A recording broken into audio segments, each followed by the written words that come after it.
मिली थी कि दुर्योधन के घर से भगवान आपके घर गए, भागते हुए विदुर जी आए और यहां जो दृश्य देखा तो बहुत दुखी हो गए।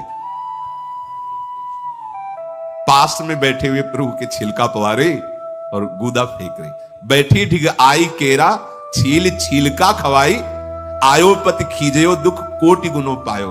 विदुर जी को बड़ा दुख हुआ कि अरे प्रभु मेरे घर आए और ये बावरी छिलका पवा रही प्रभु को, और ऐसे गुदा। विदुर जी हाथ से केला ले लिए और कहा इतने शुद्ध नहीं तुम्हें, प्रभु को तुमने छिलका पवाया। प्रेम को विचार आप लागे फल सार देन, चैन पायो हियो नारी बड़ी दुखदाई है। बोले रिझ श्याम तुम कीनो बड़ो काम, ऐ पे स्वाद अभिराम वैसी वस्तु में न पाई है। बावरी प्रभु को छिलका पाया, छीन ले और अब छिलका फेंक रहे हैं और जो गिरी है गुदा पवा रहे हैं। भगवान कह रहे कि हाँ विचार पूर्वक कर रहे हो, बहुत उत्तम कार्य कर रहे हो, पर ऐपे स्वाद अभिराम वैसी वस्तु में न पाए। विदुर जी जो छिलकों में स्वाद आ रहा था वो गूदे पे स्वाद ले यार। बात समझो, भगवान को प्रेम चाहिए, प्रेम सच्ची। जितना बखान करके भगवान सबरी के बेर पाए, सुदामा जी के तंदुल पाए, और यहां विदुरानी जी के, ऐसा भगवान को कोई भोग प्रसन्न नहीं कर पाया। क्यों? प्रेम, अत्यंत दैन्य भाव, अपने में अकिंचन दैन्यता का भाव, और प्रभु के प्रति इतना गाढ़ अपनापन कि शरीर की शुद्ध भी नहीं। बस यही सबरी जी की दशा थी। पहले तो सोचा था प्रभु आएंगे तो अर्घपाद्य अर्पित करेंगे, ऐसा करेंगे, ऐसा। जब प्रभु आए तो शुद्ध ही नहीं है, क्या करना चाहिए क्या नहीं करना चाहिए। प्रभु ने विदुर जी से कहा कि काका जी आपने बहुत विवेक से कार्य किया कि छिलका फेंका और गूदा उसका सार पवाया, पर जैसा विदुरानी जी के छिलके में स्वाद था, अब वो स्वाद आपके फल में नहीं है। प्राण प्यारे प्रभु प्रेम स्वीकार करते हैं, भाव स्वीकार करते हैं। फिर विदुर जी ने भगवान को और सब भोग सामग्री, पर खास बात भगवान जो विदुरानी जी के हाथ की बात, और इसमें दो बातें हैं, नाम जप और प्रभु से गाढ़ अपनापन का चिंतन। भगवान को ज्ञान विज्ञान, देखो धर्म का साक्षात स्वरूप है, खूब ज्ञान के द्वारा छिलका हटा के पवा रहे हैं। कर्माबाई की खिचड़ी में जो भगवान को स्वाद आया, बिना नहाए 3 बजे तड़के बना करके भगवान, इसमें खास बात क्या? भाव। वृंदावन वासी प्रेम उपासी इस बात को समझे, हमारे प्रभु को ना तुम्हारे ज्ञान से मतलब है, ना तुम्हारे विविध साधनों से मतलब है, प्रेम प्रेम। और ये दो ही बात से होता है, पकड़ लेना। प्रभु से गाढ़ अपनापन और उनके नाम का जप, निरंतर नाम का जप और गाढ़ अपनापन हो जाए प्रभु से, फिर आप देख लेंगे वो कितने प्यारे, कितने दुलारे, कितना आपको सुख पहुंचाते हैं। श्री विदुर जी के घर में प्रभु प्रसाद पाकर के रात्रि में व्यतीत कर रहे हैं, तो विदुर जी ने प्रभु से कहा कि हमें अच्छा नहीं लग रहा आप यहां आए हैं। विदुर जी ने कहा कि प्रभु नेदम सम्यक व्यवसितम केशवागमनम तव, आपका आगमन यहां होना ठीक नहीं है, क्योंकि इन दुष्ट लोगों की दुष्टता का मुझे पहले से ही भान है। हे जनार्दन, ये धृतराष्ट्र पुत्र दुर्योधन, दुशासन, ये धर्म शास्त्र को बिल्कुल नहीं मानते हैं और ये हठी दुरात्मा है। मुझे आपका आना अच्छा नहीं लगा, क्योंकि ये आपकी अवहेलना करेंगे। भीष्म, द्रोणाचार्य, कृपाचार्य, कर्ण, अश्वत्थामा, जयद्रथ, इन पर वो दुर्योधन भरोसा रखता है, इसलिए वो आपका अपमान करेगा पक्का। आप संधि कराने के विचार से यहां आए हैं, ये ठीक नहीं हुआ। रात्रि में बात कर रहे हैं विदुर जी। जनार्दन, धृतराष्ट्र के सभी पुत्र और कर्ण की निश्चित धारणा है कि श्री कृष्ण सहित पांडवों के पास जितनी भी सेना है, अकेले भीष्म या अकेले द्रोणाचार्य रोक सकते हैं, फिर डरने की क्या बात। इसलिए आपकी संधि वाली बात मानेंगे ही नहीं। मधुसूदन जो मूर्ख है, बुद्धिहीन है, अधर्म में प्रीति करता है, उसको समझाना व्यर्थ है, क्योंकि वो मूर्ख हृदय न चेत, चाहे गुरु मिले बिरंच सम। ये दुर्बुद्धि दुर्योधन बड़े बड़े ऋषियों ने समझाया तो भी इसकी समझ में नहीं आया। इसके मन में ये भ्रम बैठा हुआ कि अकेला कर्ण ही पांडवों पर विजय प्राप्त कर लेगा। केशव, ये धृतराष्ट्र के सभी पुत्र मृत्यु को प्राप्त होने वाले हैं। क्यों? क्योंकि जो अधर्माचरण करता है वो जीता हुआ दिखाई दे रहा है, पर वो नष्ट ही है। कुछ लोगों के जैसे मन में होता है कि वो बड़ा पापाचरण कर रहा है, सुखी है, लेकिन कुछ क्षण का वो दृश्य है जब उसके वर्तमान पाप और पूर्व पाप का संयोग बन जाएगा, उस समय फिर वो नष्ट हो जाएगा। नष्ट तो वर्तमान में ये पर पुण्य बल से टिका हुआ है। ऐसे ही कौरवों का भी पुण्य बल है, इसलिए वो भगवान की भी विरोध की बात बहुत मूर्खता छा जाती है। ये तो जन साधारण जन है, जो बड़े बड़े ऋषियों का दर्शन कर रहे हैं, वो भी भगवत विमुख होने के कारण इतनी मूर्खता छा जाती कि भगवान को बंदी बनाने की संधि के लिए आए हैं, कैद करने की पूरी व्यवस्था कर ली।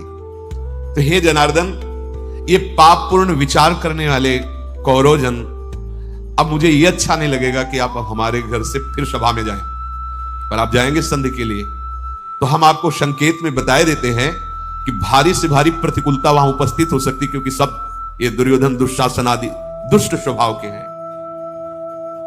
विदुर जी महाराज प्रभु श्री कृष्ण से कहा, हे कमल नयन, आपके दर्शन से मेरा सौभाग्य हुआ, पर मैं जो बात कही कि आपका आना यहां उचित नहीं है, वो केवल अपनी प्रियता के कारण कही है। प्रभु, आप समस्त देहधारियों की अंतरात्मा हैं, आपको कौन परास्त कर सकता है, पर हमारी प्रियता ऐसी है कि अब सभा में दोबारा ना जाए, क्योंकि आप जाएंगे हमें पता है, और वो दुष्टता करेंगे। पूरी रात व्यतीत हुई, सुबह भगवान अपनी दिनचर्या की, इतने में देखा कि शकुनी और दुर्योधन विदुर जी के घर आए। बड़ा जब अभिमान होता है तो वो प्रणाम भी दूसरी कोटि का होता है, और कहा, दशरथ नंदन महाराज धृतराष्ट्र सभा में आपका स्मरण कर रहे हैं, प्रातःकालीन सभा में आप उपस्थित होइए, हम आपको लिवाने आए हैं। भीष्म आदि भी आपके दर्शन की प्रार्थना की है। भगवान ने उन्हें सांत्वनापूर्ण वचन दी कि आप चलो, हम आ रहे हैं। सबके अधिष्ठान स्वरूप भगवान श्री कृष्ण सारथी को आदेश किया। कीर्तिमान भगवान श्री कृष्ण का वो दिव्य रथ, मानो शास्त्रों सूर्य एक साथ प्रकाशित हो, ऐसा तेजो में गरुण ध्वजा, ध्वजा में भगवान गरुण देव जी का चिन्ह विराजमान, भगवान विदुर जी के घर से रथ में बैठ करके सभा में आए। अलसी के फूल की भांति मनोहर श्याम कांति है श्री कृष्ण की। अतसी पुष्प संकासः पीतवासा जनार्दन व्यभ्राजत सभा मध्ये हेमनी वो पहितो मणि। श्याम कांति, वो श्यामता इस सृष्टि में नहीं है। पीतांबर बिजलियों की सी कांति, ऐसा पीतांबर धारण किए हुए बड़ा ही सुंदर स्वरूप, अद्भुत कांति। प्रभु श्री कृष्ण जे हुई सभा में प्रवेश किए, सब खड़े हो गए। एक स्वाभाविक जो धर्मयुक्त हैं, भक्ति युक्त हैं, उनकी भावना है, पर जिनकी भावना भी नहीं, उनको भी खड़ा होना पड़े, क्योंकि तेज है, सामर्थ्य ऐसी है। वो तो प्रभु के जनों में ऐसी सामर्थ्य होती है। सब के सब सभा खड़ी हो गई। जैसे रावण की सभा में जैसे अंगद प्रवेश करते या हनुमान जी प्रवेश करते, आश्चर्यचकित होकर के सब यंत्रवत, क्योंकि भागवतिक शक्ति, ये तो स्वयं भगवान है। सारी सभा मौन, किसी की कोई भी आवाज नहीं निकली। यदुकुल तिलक भगवान श्री कृष्ण ने मानो जैसे मेघ गंभीर गर्जना करते हैं, ऐसे कहा, सब लोग विराजिए। धृतराष्ट्र जी से कहा, भरत नंदन, मैं आपसे यहां विनय करने के लिए आया हूं कि आप क्षत्रिय वीरों का संहार करवाने वाले मत बने। पांडव भी आपके पुत्र हैं,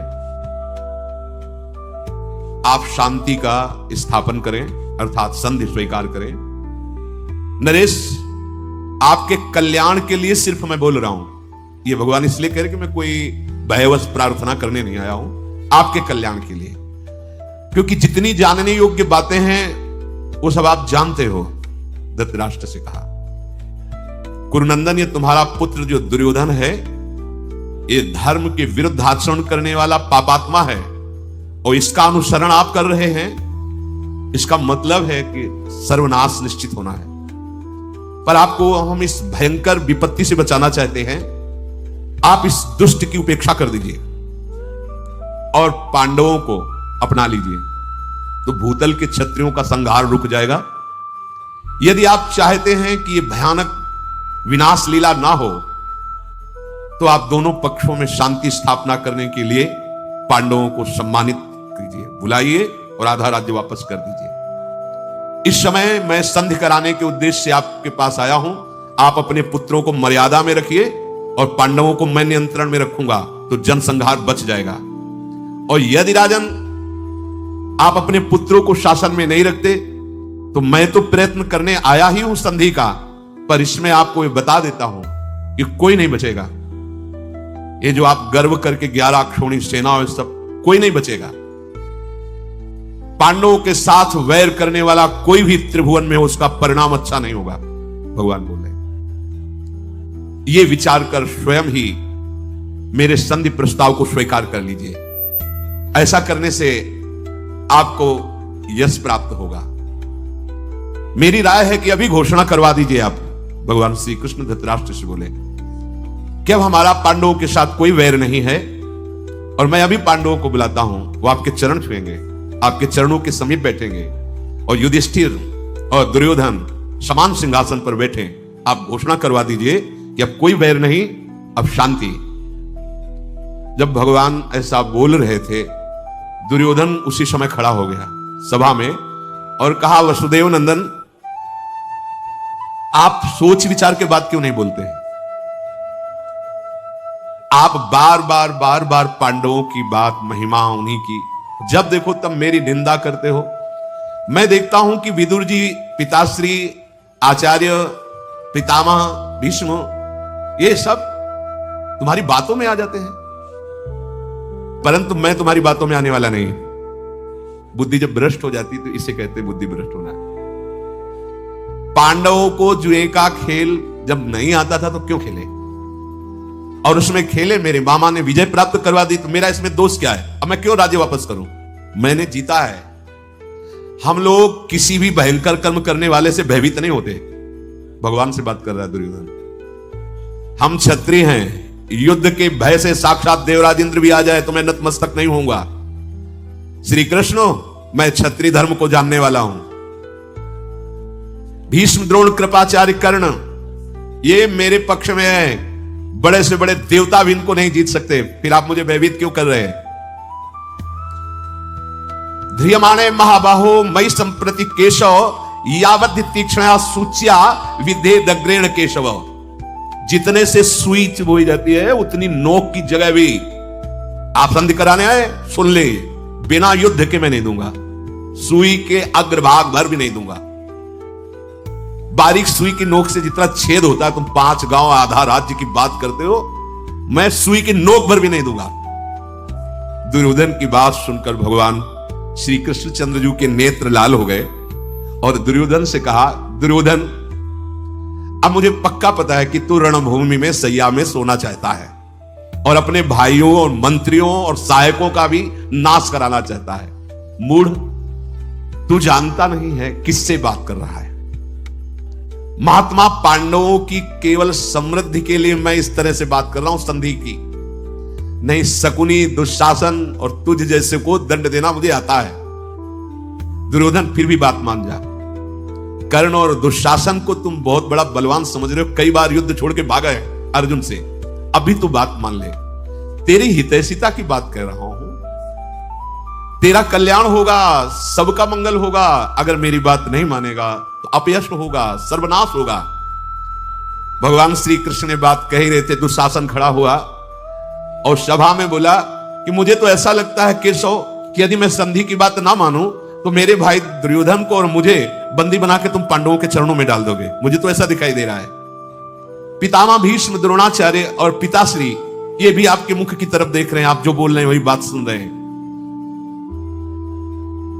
दुशासन को बैठने के लिए दुर्योधन ने कहा, और कहा, दुर्योधन ने लंबी सांस खींचते हुए कि मैं ऐसी सभा में ही नहीं टिकता। यह बड़ा भारी अपमान होता है, जिससे सभा में किसी को समझाया जा रहा हो और हिलना करके चल दे। वो अशिष्ट पुरुष की भांति खड़ा हुआ और इशारा किया, तो शकुनी, कर्ण, दुशासन और उसके अनुयायी राजा सब सभा से,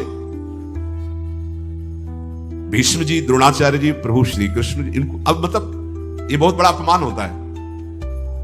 दुर्योधन को वहां से जाते देख करके उनके अनुयायी राजा लोग भी उन्हीं के साथ निकल गए। दुर्योधन सभा भवन से निकल करके और एकांत में मंत्रणा की कि भीष्म जी, द्रोणाचार्य जी वही बात मानेंगे जो प्रभु कहेंगे, मतलब श्री कृष्ण चंद्र जी कहेंगे। मुझे लगता है कि श्री कृष्ण को बांध लिया जाए, बंदी बना लिया जाए, और इनको जब बंदी बनाकर कैद में डाल लेंगे तो पांडवों को जब पता चलेगा तो निरुत्साहित हो जाएंगे। इसलिए हम लोगों को चाहिए कि बहाने से सभा में चलें और श्री कृष्ण को कैद कर लें, बंदी बना लें, क्योंकि एकमात्र श्री कृष्ण ही महाबल हैं पांडवों का। ये पांडवों के कवच हैं। कवच टूट गया तो फिर वीर को मारने में देर नहीं लगती। शीघ्रता से कोई जान न पावे, न महाराज धृतराष्ट्र और न भीष्मादि। चीखना चिल्लाना कितना भी हो, छोड़ना नहीं, श्री कृष्ण को बंदी बनाकर कैद में कर लेना। ये जैसे कोई चूहा जो है ना सिंह को बंदी बनाना चाहे, ऐसा। भगवान के सेवा में सात्यकी रहते थे। देखा कि अभी तो इस सभा से गए और तुरंत वापस आ रहे हैं, बहुत बुद्धिमान थे। उन्होंने दृष्टि से समझ लिया कोई षड्यंत्र की रचना हुई है। एक अक्षोणी सेना भगवान की भी वहीं उपस्थित थी, दुर्योधन के पक्ष में दी थी। उसके प्रधान वीर थे कृतवर्मा। सात्यकी ने इशारा किया कि हो सकता है इनका षड्यंत्र ऐसा कुछ, तो आप दरवाजे पे ही रहना, अगर ये कुछ तो फिर एक अक्षोणी सेना अपनी तो है, 11 अक्षोणी सेना एकत्रित हो चुकी है। सात्यकी सभा में गए और प्रभु से मुस्कुराते हुए इशारे से कहा कि सावधानी की जरूरत है, ये लोग षड्यंत्र रच रहे हैं। साधु पुरुषों द्वारा जो सम्माननीय विषय है वो यहां सभा में नहीं होने वाला है, ऐसा सात्यकी ने इशारे से भगवान से कहा और मुख से कहा कि जैसे कोई बालक जलती हुई आग को कपड़े में बांधना चाहता हो, ऐसे ही ये दुर्बुद्धि कौरव हमें लगता है हमारे प्रभु वासुदेव को बंदी बनाना चाहते हैं। सात्यकी का वचन सुनकर विदुर जी घबरा कर खड़े हो गए, क्योंकि पहले से धृतराष्ट्र से कहा, महाराज महाराज सावधान, ये जो अगर हमें सुनने में आ रहा है, अगर जरा भी ऐसा कुछ है तो आप तत्काल होश में हो जाइए, नहीं तो कमल नयन श्री कृष्ण का तिरस्कार अभी पूरी सभा को नष्ट कर देगा। जैसे क्रोध से भरा हुआ सिंह हाथियों को नष्ट कर देता है, ऐसे अगर भ्रकुटी चढ़ जाए श्री कृष्ण की तो त्रिभुवन में कोई ऐसा नहीं कि सामने खड़ा हो सके। धृतराष्ट्र ने विदुर जी से कहा, तुम ही समझाओ, मेरी तो बात समझेंगे नहीं। विदुर जी ने दुर्योधन से प्यार से समझाया कि ये जो तुम करने की बात सोच रहे हो, नीच कर्म आज तक किसी ने नहीं किया। पहले तो तुम पांडवों का हिस्सा, दूसरी बात भगवान जब संधि दूत बन करके आए हैं तो उन्हें आप बंदी बनाने की सोच कैसे सकते हैं? ऐसा महान कर्म जो पाप कर्म है, ये तुम जैसे पापात्मा ही सोचते हैं। जैसे वायु को हाथ से नहीं पकड़ा जा सकता, चंद्रमा को हाथ से छुआ नहीं जा सकता, पृथ्वी को सिर पे नहीं उठाया जा सकता, ऐसे ही बलपूर्वक श्री कृष्ण को नहीं पकड़ा जा सकता। श्री कृष्ण को बलपूर्वक नहीं पकड़ा जा सकता। विदुर जी महाराज समझा रहे हैं पर उन लोगों की समझ में नहीं आया। शत्रु का संहार करने वाले भगवान श्री कृष्ण के आसपास उनके जो बलवान सैनिक हैं बढ़ने लगे। भरी सभा में भगवान श्री कृष्ण ने देखा है तो वास्तविक बंदी बनाने के लिए आ रहे। प्रभु श्री कृष्ण ने अट्टहास करके, एक हंसी होती है एक अट्टहास, सभा में अट्टहास करके कहा, रे मूर्खो, तुम मुझे अकेला समझते हो? मुझे बंदी बनाकर तिरस्कार करना चाहते हो? देख मैं कौन हूं। जी ही भगवान ऐसा बोले, भगवान के अनंतों शरीर प्रकट होने लगे। विराट रूप पहला सभा में विस्तार होने लगा शरीर का, और अग्नि की ऐसी ज्वालाएं प्रकट होने लगी, आदित्य, साध्य, वसु, अश्विनी कुमार, इंद्र सहित मरुदगर, विश्वदेव, यक्ष, गंधर्व, नाग, राक्षस सब भगवान के अंगों में प्रकट होने लगे। लोकपाल जितने सब कांप रहे हैं। भीष्म जी दिव्य दृष्टि भगवान ने जिन जिनको दी है वही देखकर सह पा रहे हैं, लेकिन जितने और भी राजा तो सब मूर्छित हो रहे हैं। एक तरफ भगवान की दाहिनी भुजा से बलराम जी, बाईं भुजा में अर्जुन गांडीव धनुष धारण किए हुए, भीमसेन, युधिष्ठिर, माद्री नंदन, नकुल, सहदेव, प्रद्युम्न, वृष्णिवंशक, अंधकवंशी जितने भी महान बलशाली सब भगवान के अंगों में प्रकट हो रहे हैं। शंख, चक्र, गदा, शक्ति, सारंग, धनुष, हल, नंदक नामक खड्ग, ये दिव्यास्त्र मूर्तिमान, नेत्रों से, नासिका से प्रलयाग्नि प्रकट हो रही भगवान के। समस्त रोमकूपों से सूर्यों के समान दिव्य कांति, भगवान श्री कृष्ण का भयंकर विराट रूप। सब राजा लोग मूर्छित हो गए, नेत्र बंद किए। द्रोणाचार्य, भीष्म जी, विदुर जी, संजय जी और जो तपस्या के धनी महर्षि जन थे जिनको भगवान सामर्थ्य दिए थे, वही भगवान के इस विराट रूप को देख पा रहे हैं। देखो ये हैं अपने श्री कृष्ण। ये जो अपने लोग गर्व से कहते हैं जाके अधीन सदाई सांवरो, ये है सांवरो। ऐसा न कोई समझे कि सांवरो बंसी वाला, यही भूल। अनंत ब्रह्मांड स्वयं है, स्वयं प्रभु है। जैसे नहीं चराचर अभी हर वक्त भगवान ने कह रहे कि तू समझता है अकेला, मुझे बंदी बना लेगा, बना बंदी कितना बनाए, वो विस्तार। ये गर्व का विषय है, ये छाती चौड़ी करने का विषय है। मेरे है ना प्रभु, ये कौन है? मेरे कृष्ण है ना, मेरे प्रीतम है ना, बस। ये जो ठसक है हम लोगों की, वृंदावन वासियों की, ये अहोभाग्य है। हमारे माई श्यामा जी को राज ऐसे प्रभु, जैसे हरिवंश प्रताप, देखो इनका प्रताप, रूप गुण वैबल श्याम उजागर, जाकी भ्रू विलास बस पसुरियु, दिन विधि की तरह सागर, देखो माई सुंदरता की सीमा। ऐसे प्रभु जिनके अधीन है, वो हमारी लाडली, जो हमारी स्वामिनी है, हमारी प्रिय सखी है। अपने को ये सदैव ध्यान रखना है, ना तो भयभीत होना है, ना तो हमें अन्य आश्रय लेना है। एकमात्र अपने श्री कृष्ण चंद्र जी का, अपने युगल सरकार का आश्रय और सुमिरन, जैसे बने, चाहे स्मृति से, चाहे नाम जप से, चाहे पद गायन से, चाहे लीला कथा श्रवण से, गायन से, चिंतन से। इनसे जुड़ने का मतलब है महासुख, महामंगल। क्या भय, सोचो कैसे हमारे प्रभु हैं। ये बात अगर तुम्हारे हृदय में बैठ गई कि हमारे प्रभु कैसे हैं, कितना बल है, कैसे महान है। अब हमें किसी की जरूरत है, किसी संरक्षक, किसी अंगरक्षक या किसी सहयोगी की? अरे मेरे प्रभु अनंत। देखो वेद कहता है शास्त्र शीर्षा पुरुषा शास्त्राक्षा शास्त्रपात, ऐसे महान होते हुए भी इतने विराट हैं कि सब उन्हीं में समा गए। कोई एक कण नहीं है जहां वो ना हो। इतने छोटे हैं अणुअणियान और इतने बड़े हैं महतो महियान। ऐसे में प्रभु का दास हूं। भला ऐसा दासत्व हृदय में धारण करने के बाद किसी से गिगियाने की जरूरत है, किसी से सहारा मांगने की जरूरत है, किसी से फोन मिलाने की जरूरत है कि? अरे आश्चर्य की बात बताता हूं, जो सामर्थ्य प्रभु के प्रति विश्वास कर लेने से वो किसी भी साधना में नहीं, ये आपको समझ में नहीं आएगी। अगर आ जाए तो कुछ करना ही नहीं है प्यारे, कुछ नहीं करना है, सब वो बैठ के करवा लेंगे। वो हृदय में भरोसा कर, इतने महान हमारे प्रभु स्वामी है, इतने महान है। ये बात बैठालनी हृदय में। अब मुझे किसका भरोसा चाहिए, किसका आश्रय चाहिए? ऐसे हमारे तो प्रीतम है और ऐसे प्रीतम प्यारी जी के अधीन है। अगर हमारी प्यारी जो थोड़ा सा भ्रकुटी बंक कर ले तो ये महाराज जिनकी बात आप सुन रहे हो, ये बड़े बड़े लोकपाल देवता सब कांप रहे हैं भगवान की स्वरूप को देख करके। वो प्रभु सखियों की प्रणति होते हैं, दूसरा उपाय नहीं है। सखियों की प्रणति होकर उनकी कृपा प्रसादी के लिए सखियों की, वो कैसे है? इसलिए बहुत बढ़िया अवसर मिला है राधा नाम जपने का सौभाग्य।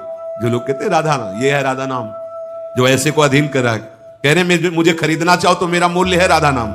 श्री कृष्ण चंद्र जी कह रहे रोमकूप से शास्त्रों सूर्यों जैसा तेज प्रकाशित हो रहा है भगवान श्री कृष्ण के। समस्त सभा में जितने राजा थे सब भयभीत होकर मूर्छित हो गए। किसी की हिम्मत ही नहीं हुई कि पूर्ण रूप से भगवान के उस रूप का दर्शन कर सके।